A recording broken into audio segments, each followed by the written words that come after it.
নমস্কাৰ মই আজি আকৌ এটা ভিডিঅ' বনালো আপোনালোকলৈ আগবঢ়ালো কথাটো হৈছে কি যে আপোনালোকে নিশ্চয় জ্ঞাত যে যোৱা কালি এআইডিএফৰ প্ৰাক্তন সাংসদ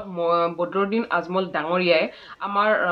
শিৱসাগৰৰ বিধায়ক ৰাজ্য দলৰ সভাপতি অখিল গগৈ ডাঙৰীয়াৰ সহধৰ্মিনী গীতাশ্ৰী তামুলী বাইদেউৰ ক্ষেত্ৰত এটা অশালীন মন্তব্য কৰে যিটো নেকি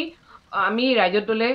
অন্তত আৰু মই নিজেই ছোৱালী এজনী হিচাপে অত্যন্ত গৰিহণা দিছো নিন্দা কৰিছো এয়া কেৱল মানে গীতাশ্ৰী বাইদেউৰ ক্ষেত্ৰতে নহয় এয়া সমগ্ৰ নাৰী জাতিক তেখেতে অপমান কৰিছে কলংকিত কৰিছে এতিয়া কথা হ'ল কি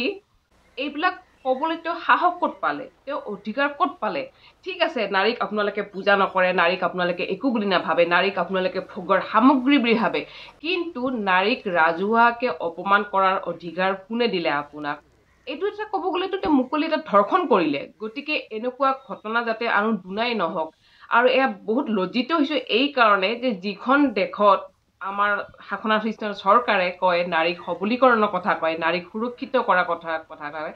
ক'তা এইবিলাকতো দিন দুপৰতে দেখোন একজন ধৰ্ষণকাৰী হিচাপে আছে জনপ্ৰতিনিধি মানে জনপ্ৰতিনিধিৰ নামত ধৰ্ষণকাৰী দেখোন তেওঁ নিজকে মৌলবী বুলি কয় তেওঁ কিহৰ মৌলবী তেওঁৰ শিক্ষান প্ৰতিষ্ঠানো আছে তেওঁ এইবিলাক শিক্ষা দিয়ে নেকি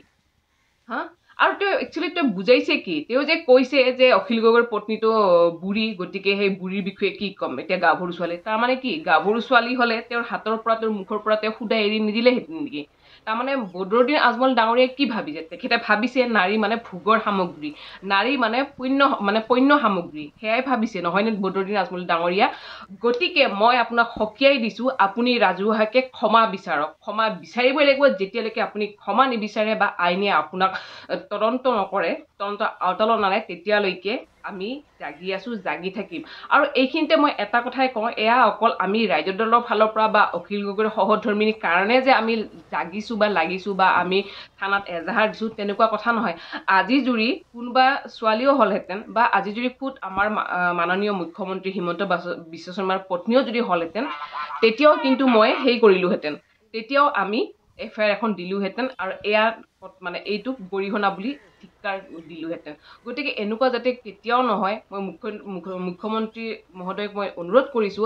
আপোনাৰ যিহেতু ছোৱালী আছে আপোনাৰো পত্নী আছে গতিকে এনেকুৱা অশালীন মন্তব্য দিয়া মানুহক আপুনি কঠোৰ ব্যৱস্থা লওক তদন্ত হিচাপে আপুনি জলদি কিবা এটা কৰক এইখিনিয়ে মোক